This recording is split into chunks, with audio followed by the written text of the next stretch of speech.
He was the most famous man alive. With a voice that stopped time and a moonwalk that hypnotized millions, Michael Jackson wasn't just a celebrity. He was a global phenomenon. But in the summer of 1993, everything began to unravel. At the peak of his career, the king of pop would face a storm that would shadow his legacy forever, a child sexual abuse allegation that would launch a media firestorm, divide a generation, and open the door to years of suspicion. It began with a 13-year-old boy named Jordan Chandler, or Jordy, as he was known to his family.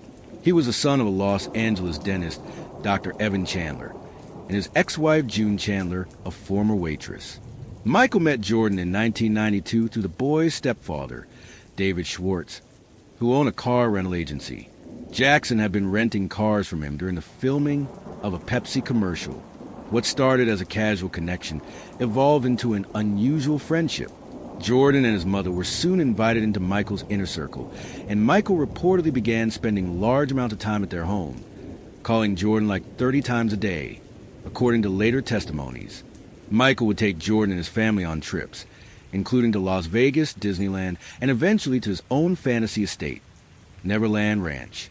The boy and his mother became fixtures in Michael's life, and at one point, Jordan began calling Jackson Daddy, and even referred to Neverland as home.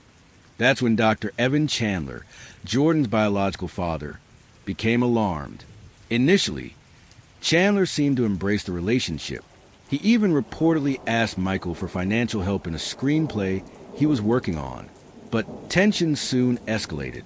By May 1993, Michael had distanced himself from Evan and grown closer to Jordan's mother, June.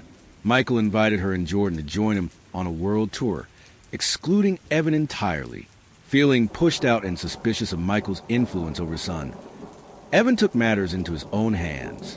In July 1993, Evan confronted Michael's team and began raising concerns about the nature of Jackson's relationship with Jordan.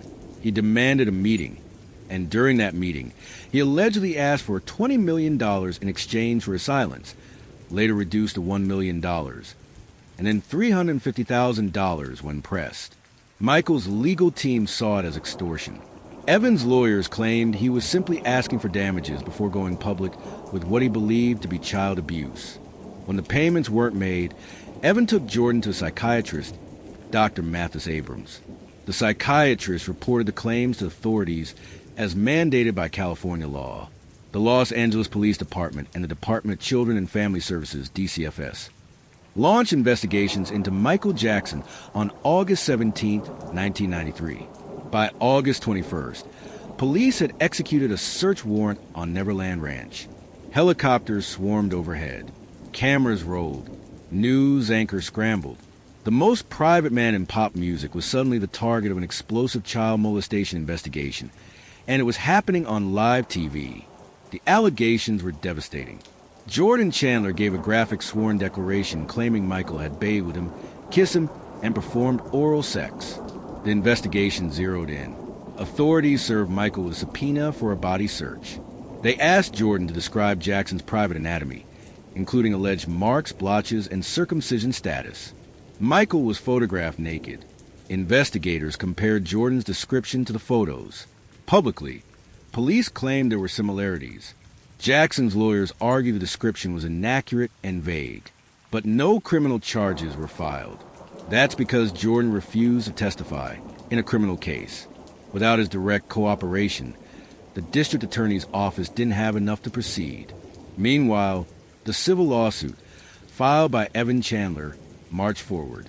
Michael's team fought desperately to delay the civil case until after criminal investigation, fearing it would taint any potential jury. But the judge ruled the civil case would go on.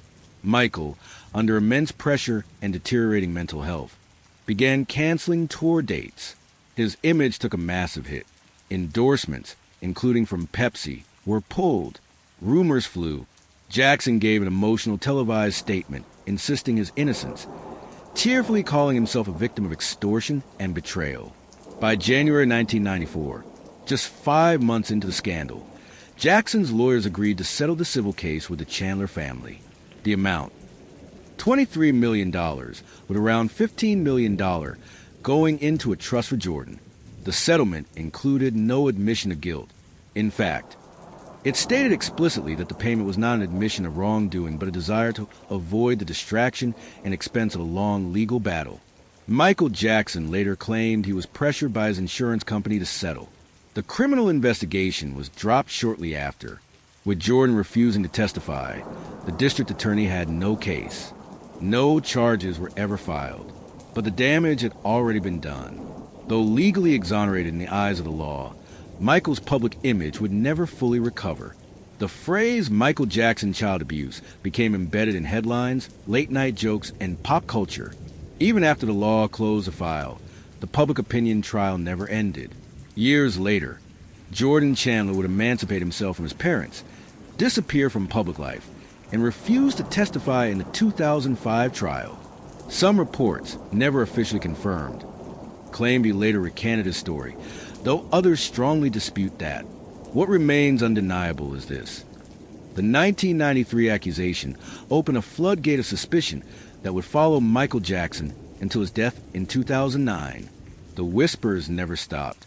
And just when the world began to forget, the accusations would come back, louder, bolder, and deadlier than ever.